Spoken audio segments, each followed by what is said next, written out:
नमस्कार साथियों, एक बार फिर से आप सभी का नर्सिंग साइंस चैनल पर स्वागत है। शुरुआत करते हैं माइक्रोबायोलॉजी की क्लास के साथ में एक ऐसे मोस्ट इंपॉर्टेंट क्वेश्चन जो आपके एग्जाम में पूछे जाने की बहुत संभावना है। कई बार एग्जाम में पूछे भी जा चुके हैं। सबसे पहला आपके सामने क्वेश्चन है, the father of microbiology is. तो सिंपल सा क्वेश्चन है कि माइक्रोबायोलॉजी के फादर है वो कौन है। इनमें से आपको नाम बताना है जो आपके सामने ऑप्शन दे रखे हैं उसके अनुसार। Louis Pasteur, Lister, Antonie van Leeuwenhoek या फिर रॉबर्ट कोच। देखिए, जो आपके सामने ऑप्शन दे रखे उसके अनुसार करेक्ट आंसर आपका ए रहने वाला है, जो कि आपका फादर ऑफ माइक्रोबायोलॉजी कहलाते हैं। देखिए, इनसे रिलेटेड कुछ क्वेश्चन इस प्रकार भी पूछे जा सकते हैं कि ये वो आदमी थे जिन्होंने माइक्रोबायोलॉजी को फाउंड किया था। ठीक है, जिन्हें फादर या फिर फाउंडर भी कहा जा सकता है। क्या कहा सकता है? फाउंडर ऑफ माइक्रोबायोलॉजी भी कहा जा सकता है। ठीक है, और इन्होंने एक डिजीज के ऊपर एक थ्योरी दी थी। उस थ्योरी का नाम क्या था? Germ theory of disease. ठीक है, तो करेक्ट आंसर आपका यहाँ पर ए रहने वाला है। अगला आपके सामने क्वेश्चन है, the best and safest method of sterilization. यानी कि बेस्ट और सेफेस्ट मेथड है वो स्टेरिलाइजेशन का, इनमें से कौन सा है? तो करेक्ट आंसर आपके अनुसार क्या होना चाहिए? कमेंट बॉक्स में आप जरूर बताएं। आपको बता देते हैं कि ये जो ऑटोक्लेव होता है वो सबसे बेस्ट मेथड होता है। कौन सा होता है? ऑटोक्लेविंग है आपका करेक्ट आंसर यहाँ पर सी रहने वाला है, जो होता है सबसे बेस्ट और सेफेस्ट मेथड होता है। क्योंकि 100 डिग्री सेल्सियस या फिर सेचुरेटेड जो मोस्ट हीट से ऊपर की स्टीम में ड्राई हीट की तुलना में जो बेटर किलिंग और पेनिट्रेशन पोर जो होती है वो किस में होती है? ऑटोक्लेविंग में होती है। यानी कि देखिए, क्यों है ये बेस्ट? क्योंकि 100 डिग्री सेल्सियस टेम्परेचर या फिर जो सेचुरेटेड मोस्ट हीट के ऊपर की जो स्टीम होती है ना, उसमें क्या होता है? ड्राई हीट की तुलना में, ड्राई हीट की कंपैरिजन बोलो या फिर तुलना बोलो, उसमें क्या होता है कि बेटर किलिंग जो पावर होती है उसके अंदर, यानी कि जो बैक्टीरिया वगैरह होते हैं उसको मारने की जो इनके अंदर जो क्षमता होती है ना, वो क्या होती है? बेटर होती है। बेटर एंड पेनिट्रेशन पावर होती है। क्या होती है? बेटर एंड पेनिट्रेशन पावर होती है इसके अंदर। ठीक है, इसलिए ये बेस्ट और सेफेस्ट मेथड होता है। अगला आपके सामने क्वेश्चन है, agent which kill pathogenic bacteria is called. यानी कि एजेंट है वो कौन सा है इनमें से जो पैथोजेनिक बैक्टीरिया को मतलब किल करने में बेस्ट होता है? तो वो आपको यहाँ पर बताना है। एसेप्सिस, डिसइंफेक्टेड, फोमिट या फिर बैक्टीरियोस्टेट। देखिए, यहाँ पर डिसइंफेक्टेड यानी कि किसी को संक्रमण से हटाना, वो आपका क्या होता है? डिसइंफेक्टेड। तो करेक्ट आंसर आपका यहाँ पर क्या रहने वाला? बी रहने वाला है। लेकिन इससे रिलेटेड कुछ आपको मैं कंटेंट बताता हूँ कि डिसइंफेक्टेंट्स एक मतलब एंटी माइक्रोबियल एजेंट होते हैं। और ये क्या होते हैं? Anti microbial agent. ये एंटी माइक्रोबियल एजेंट होते हैं। उन पर क्या होता है? माइक्रो ऑर्गेनिज्म को डिस्ट्रॉय करने के लिए नॉन लिविंग ऑब्जेक्ट्स पर ये लागू होते हैं। किस पर होते हैं? नॉन लिविंग ऑब्जेक्ट्स पर, उस पर ये लागू होते हैं। और जो एसेप्सिस जर्म्स हैं वो इन्फेक्शन और एनी फॉर्म ऑफ लाइफ से फ्री फ्रॉम जर्म्स की कंडीशन है, जो कि मतलब पैथोजेंस को किल करने वाला एजेंट नहीं है। यानी कि एसेप्सिस क्या है? ये एक प्रकार का इन्फेक्शन और एनी फॉर्म ऑफ लाइफ से फ्री फ्रॉम जर्म्स, यानी कि एसेप्सिस यानी कि फ्री फ्रॉम जर्म्स, इनसे फ्री करने वाला है, वो आपका एसेप्सिस होता है। लेकिन बैक्टीरियोस्टेट ये एक प्रकार का सब्सटेंस होता है जो बैक्टीरियल ग्रोथ और मल्टीप्लेक्शन को इनहिबिटिंग या फिर रिटार्डिंग करता है। क्या करता है? बैक्टीरियोस्टेट क्या करता है? ये आपका क्या होता है? एक प्रकार का सब्सटेंस होता है जो बैक्टीरियल ग्रोथ या फिर मल्टीप्लिकेशन उसको इनहिबिट करने के लिए क्या होता है? इनहिबिटिंग, उसके लिए ये होता है। ठीक है, तो करेक्ट आंसर आपका जो मतलब किल करने वाला पैथोजेनिक बैक्टीरिया है वो क्या कहलाते हैं? एजेंट है वो आपका डिसइंफेक्टेड होता है। तो बी आंसर आपका यहाँ पर करेक्ट है। ठीक है, अगला आपके सामने क्वेश्चन है, which of these point is applied on skin as antiseptic. देखो, which of these paint is applied on skin, इनमें से कौन सा पेंट है वो अप्लाई करते हैं स्किन पर जो एंटीसेप्टिक होता है, gentian violet paint, Mandl's paint, glycerine paint या फिर बर्जर पेंट। देखो जेनिटल वॉयलेट जो इन्फेक्टेड है वुंड की ड्रेसिंग और वेजाइना जैसे ओरल कैविटी जैसे फंगस से क्या होता है इन्फेक्टेड पेंटिंग और बॉडी कैविटीज़ के लिए यूज किया जाता है। क्या होता है, तो यहाँ पर आपका सीधा सा है कि मतलब कोई वुंड की ड्रेसिंग हो, ड्रेसिंग और जैसे वेजाइना या फिर ओरल कैविटी जैसे फंगस से इन्फेक्टेड पेंटिंग और बॉडी कैविटीज़ के लिए इसका यूज किया जाता है। किसके लिए, फंगस से infected painting of body cavities, इसके लिए इसका यूज किया जाता है। ठीक है इसका, लेकिन जो सीवियर थ्रोट इन्फेक्शन जैसे फेरेंजाइटिस या फिर टॉन्सिलाइटिस के ट्रीटमेंट के लिए मेंडल्स पेंट का यूज किया जाता है। थ्रोट में मतलब जिसको आयोडीन प्रिपेयर करके थ्रोट में लगाया जाता है, किसके लिए, मेंडल्स का। इसका यूज कहाँ पर किया जाता है, फेरेंजाइटिस और टॉन्सिलाइटिस के इन्फेक्शन के लिए, फेरेंजाइटिस या फिर टॉन्सिलाइटिस इन्फेक्शन के लिए इसका यूज किया जाता है। ठीक है, लेकिन ग्लिसरीन पेंट और बर्जर पेंट है वो पर किसी भी प्रकार के एंटीसेप्टिक मतलब पेंट है वो नहीं होते, ये दोनों प्रकार के आपके मतलब नॉट एंटीसेप्टिक, इसका यूज है वो एंटीसेप्टिक के लिए यूज नहीं किया जाता है। तो करेक्ट आंसर आपका यहाँ पर स्किन के लिए कौन सा रहने वाला है, ए, जेनिटिन वॉयलेट पेंट, ये आपका करेक्ट आंसर है। ठीक है, अगला आपके सामने क्वेश्चन इस प्रकार है कि which of following is not a chemical disinfectant, इनमें से कौन सा डिसइंफेक्टेंट है जो केमिकल नहीं है। देखिए glutaraldehyde, Lysol, isopropyl alcohol, ethylene oxide, तो इसका तो आपने खूब सारा यूज किया होगा जनरल वार्ड में, या फिर ग्लूटाडियाइड 2% ग्लूटाडियाइड मतलब किसी सरफेस के लिए या फिर कोई भी मतलब किसी को डिसइंफेक्ट करने के लिए आपने खूब सारा यूज किया होगा। लाइजोल का भी आपने खूब सारा यूज किया होगा।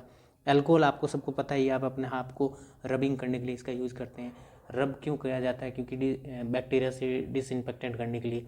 तो बचता है आपके साथ में एथिलीन ऑक्साइड, इसका आपने यूज किया तो होगा लेकिन आपको कभी डिसइंफेक्टेड करने के लिए यूज नहीं किया होगा। डी आंसर आपका यहाँ पर करेक्ट है। ठीक है, जो ग्लूटाडियाइड एक प्रकार का कॉमर्शियल नेम है किसका, साइडेक्स का। क्या होता है, इसे आप साइडेक्स भी कहते हैं। ठीक है, और जो लाइजोल होता है जिसे आप फिनोल भी कहते हैं, क्या कहते हैं, फिनोल भी कहते हैं। ठीक है, और आइसोप्रोपाइल अल्कोहल जैसे इथाइल अल्कोहल, ये आपने मतलब केमिकली डिस्प्लेंट के रूप में यूज किया। लेकिन जो इथाइल ऑक्साइड एक कलरलेस गैस होती है, ये क्या होता है, कलरलेस गैस होती है, जिसका यूज है वो most heat moisture sensitive article को स्टेरिलाइजेशन करने के लिए किया जाता है। तो इसका यूज है वो कहाँ किया जाता है, यूज आपको पूछा जाए तो याद रखना, heat and sterilization sensitive articles, उसको स्टेरिलाइज करने के लिए किया जाता है,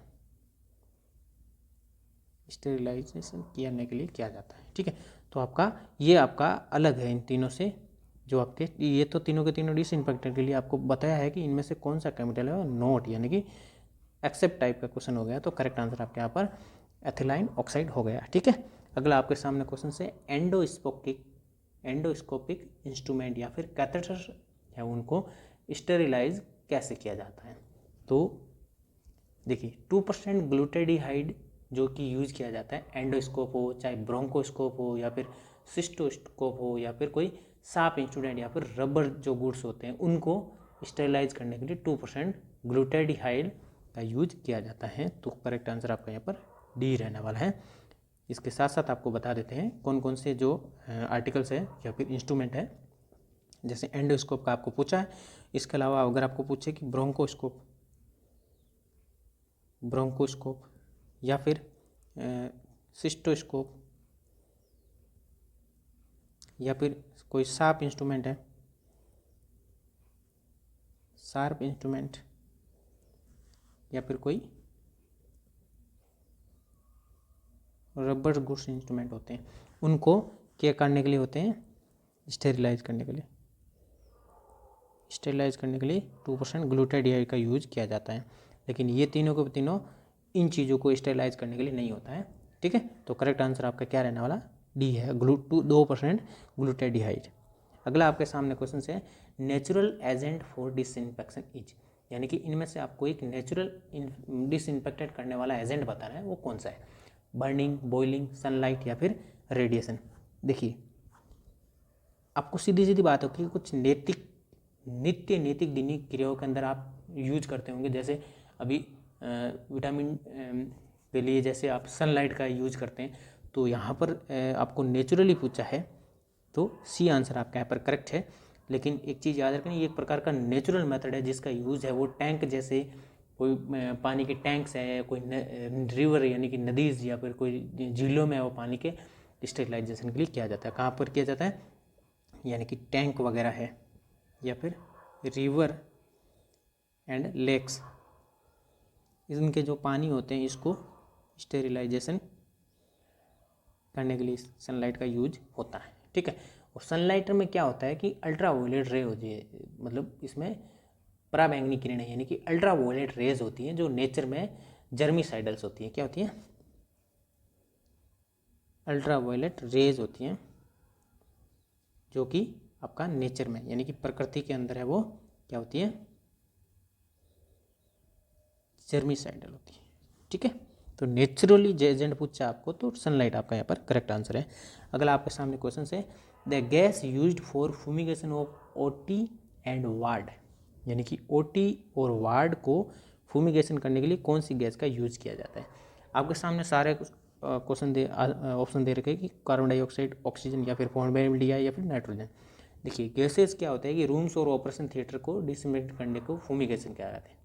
मतलब गैसेज के द्वारा अगर अपन मतलब कोई ओटी या फिर वार्ड को है डिसइंफेक्टेंट करते हैं तो उसको क्या कहते हैं, फ्यूमिगेशन कहते हैं। साफ साफ बात में फ्यूमिगेशन का मतलब ये होता है।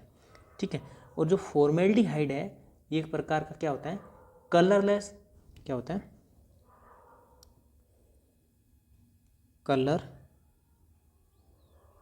कलरलेस और पुंजेंट एंड इरिटेंट गैस होता है जिसका यूज़ है मेनली ओटी को फ्यूमिगेशन करने के लिए किया जाता है, जो कि वाटर बेस्ड सॉल्यूशन होता है जिसे फॉर्मेलिन कहते हैं। क्या होते हैं, फॉर्मेलिन। ये एक प्रकार का क्या होता है, वाटर बेस्ड सॉल्यूशन। ठीक है, जिसका यूज है वो ओटी और वार्ड को डिसइंफेक्टेड करने के लिए किया जाता है। और 10 ग्राम पोटेशियम पर मैग्नेट पर क्यूबिक मीटर स्पेस में 35 ml ऑफ फॉर्मेलिन है वो, यानी कि लगभग 45 फॉर्मेल्डिहाइड मिलाकर इसका यूज किया जाता है। क्या क्या होता है, 10 ग्राम तो होता है, क्या होता है आपका पोटेशियम पर मैग्नेट पर क्यूबिक मीटर स्पेस, इसमें 35 ml है वो फॉर्मेलिन होता है। 35 ml है वो फॉर्मेलिन यूज करके आपका इसको मिलाकर यूज करते हैं। टोटल 35 + 10 यानी कि लगभग 45 के आसपास इसको यूज करके, यानी कि 40% है फॉर्मेल्डिहाइड का बनाया जाता है, उसको बनाकर उसका यूज किया जाता है। और इथाइलिन ऑक्साइड का यूज है वो आपका normally fumigation and gas sterilization के लिए किया जाता है। किसका, इथाइलिन ऑक्साइड। इसका यूज है कहाँ किया जाता है, एक तो fumigation and gas sterilisation,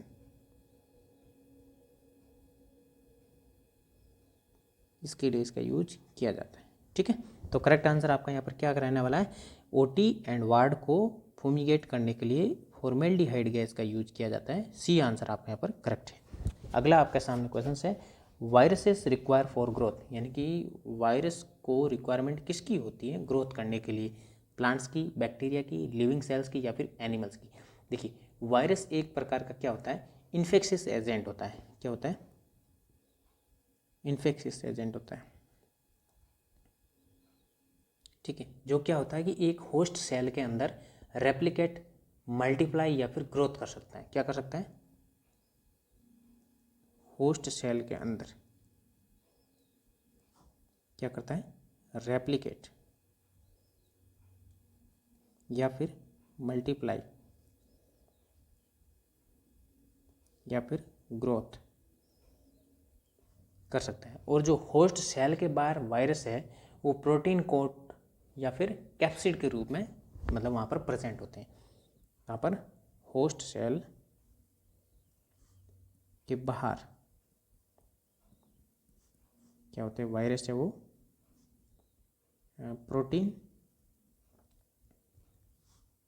protein coat and capsid वो वहाँ पर प्रेजेंट रहते हैं। ठीक है, तो यहाँ पर आपको पूछा है कि ग्रोथ के लिए आपका यहाँ से वायरस को किस चीज़ की रिक्वायरमेंट होती है। तो जो लिविंग सेल्स यानी कि जो जिंदा सेल्स होती हैं उनकी, जिंदा कोशिका की उनको जरूरत होती है। तो करेक्ट आंसर आपके यहाँ पर क्या रहने वाला है? सी आंसर आपके यहाँ पर करेक्ट है। अगला आपके सामने क्वेश्चन है सेप्टिसीमिया इज। सेप्टिसीमिया क्या चीज़ है? देखिए आपके सामने जो ऑप्शन दे रखे हैं, spread of organism in blood stream. देखो कुल मिलाकर एक चीज़ तो आप याद रखना कि ये इसका मतलब क्या होता है, कुल मिलाकर ये ब्लड से रिलेटेड ही कुछ होने वाला है। ठीक है, तो जैसे यहाँ पर ब्लड का, इसमें भी ब्लड दे रखा है, इसमें भी ब्लड रख दे, पीछे आपका ये ऑप्शन बचा है पस का, तो ये तो सीधा सीधा आप ऑप्शन ही काट दीजिए, इसका तो आंसर हो ही नहीं। इसके पीछे आपके सामने 3 ऑप्शन बने। तो जो विरुलेंट माइक्रो ऑर्गेनिज्म का इन्वेजन और मल्टीप्लेक्सन मेनली ब्लड स्ट्रीम में बैक्टीरिया, जिससे अपन क्या कहते हैं? सेप्टिसीमिया, या फिर सेप्टिसीमिया का हुई अदर नेम है क्या है? Blood poisoning. ये सेप्टिसीमिया का अदर नेम, इसे ये भी कहते हैं। ठीक है, और एक चीज होती है आपने सुना होगा टॉक्सीमिया। टॉक्सीमिया इसका क्या मतलब होता है? टॉक्सिन एंड टॉक्सिक प्रोडक्ट का ब्लड स्ट्रीम में स्प्रेड होना। किसका? टॉक्सिक एंड टॉक्सिक प्रोडक्ट का किसके अंदर? ब्लड स्ट्रीम में फैलना यानी कि स्प्रेड होना, ये होता है आपका टॉक्सीमिया। ठीक है, और जो पस फॉर्मेशन का आपके सामने दे रखा है कि प्रोसेस ऑफ पस फॉर्मेशन, वो आपका क्या कहलाता है? सुपुरेशन। सुपुरेशन है वो आपका क्या कहलाता है? सुपुरेशन आपका क्या कहलाता है? Pus formation. Process of pus formation वो आपका क्या कहलाता है? सुपुरेशन। तो यहाँ पर आपके सामने सेप्टिसीमिया का कुल मिलाकर ये था कि किसी भी ऑर्गेनिज्म के अंदर, मतलब ब्लड स्ट्रीम के अंदर है स्प्रेड होना ऑर्गेनिज्म का, आपका इन ब्लड स्ट्रीम के अंदर स्प्रेड ऑफ ऑर्गेनिज्म, यानी कि ऑर्गेनिज्म का स्प्रेड होना किसके अंदर? ब्लड स्ट्रीम के अंदर। तो करेक्ट आंसर आपका यहाँ पर क्या रहने वाला है? ए आंसर आपका यहाँ पर करेक्ट। अगला आपके सामने क्वेश्चन है which stand use to identified acid fast bacilli, यानी कि इनमें से कौन सा स्टैंड है वो यूज किया जाता है आइडेंटिफाई करने के लिए? किसको? एएफपी को। तो देखो लेशमानियस या फिर झील नील्सन या ग्रामिन्स या फिर राइट्स। देखो एसिड फास्ट जो स्टैंड होता है उसे अपन क्या कहते हैं? एक तो झील नील्सन, ये इसका अदर नेम, इसको आप डायरेक्ट ये भी कह सकते हैं। तो बी आंसर आपके यहाँ पर करेक्ट है। ये एक प्रकार का क्या होता है? स्टैंडिंग टेक्निक होती है। क्या होती है? स्टैंडिंग टेक्निक होती है। ठीक है, जिसका यूज है वो माइकोबैक्टी, जैसे मतलब माइकोबैक्टीरियम ट्यूबरकुलोसिस या फिर माइक्रोबैक्टीरियम लेप्राई एंड नोकार्डिया को स्टैंड करने के लिए किया जाता है। किसके लिए?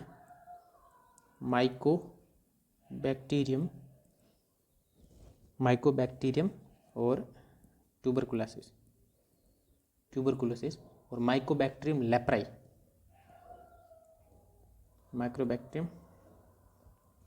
लेप्राई और अगर बोले तो नोकार्डिया को क्या करते हैं? स्टैंड करने के लिए ए बी है वो इसकी टेक्निक का यूज किया जाता है। तो करेक्ट आंसर आपके यहाँ पर बी आपके सामने दिया हुआ है, वो आपका करेक्ट आंसर है। अगला आपके सामने क्वेश्चन है antibiotic sensitivity is usually done on. देखो एंटीबायोटिक सेंसिटिविटी का यूजली किसके अंदर किया जाता है? ऑप्शन जो आपके सामने दे रखे हैं मैक, कॉन्के एगार, ब्लड एगार मुलेर हिंटोन अगार या फिर चॉकलेट अगार। देखो मुलेर हिंटोन अगार एक माइक्रोबायोलॉजिकल ग्रोथ मीडियम होता है। क्या होता है? ये होता है माइक्रो बायोलॉजिकल ग्रोथ मीडियम, जो कि कॉमनली एंटीबायोटिक ससेप्टिबिलिटी टेस्टिंग के लिए यूज किया जाता है। कहाँ पर किया जाता है? कॉमनली एंटीबायोटिक ससेप्टिबिलिटी टेस्टिंग के लिए। एएसटी का ही पूछा आपने को, तो सेंसिटिविटी का ही पूछा है, तो कुल मिलाकर आपका आंसर तो ये सी ही रहने वाला है। टेस्टिंग के लिए इसका यूज किया जाता है। जबकि जो मैक कॉन के एगार है, इसका यूज है ग्राम नेगेटिव एंटेरिक बैक्टीरिया के आइसोलेशन के लिए। किसके लिए? ग्राम नेगेटिव बैक्टीरिया के आइसोलेशन के लिए, आइसोलेशन के इसका यूज किया जाता है। ठीक है, तो करेक्ट आंसर आपके क्या है? मुल्युलर हिंटन एगार। ठीक है, तो ये कुल मिलाकर आपके क्वेश्चंस थे। अगर किसी भी प्रकार का आपको डाउट है या कोई आपका सजेशन है तो आप मुझे डायरेक्ट कमेंट करें। वीडियो पसंद आया तो आप लाइक करें, चैनल को सब्सक्राइब करें। ठीक है, तब तक हम नए वीडियो और नई क्लास के साथ में आपके साथ फिर मिलेंगे। जय हिंद, जय भारत, थैंक यू।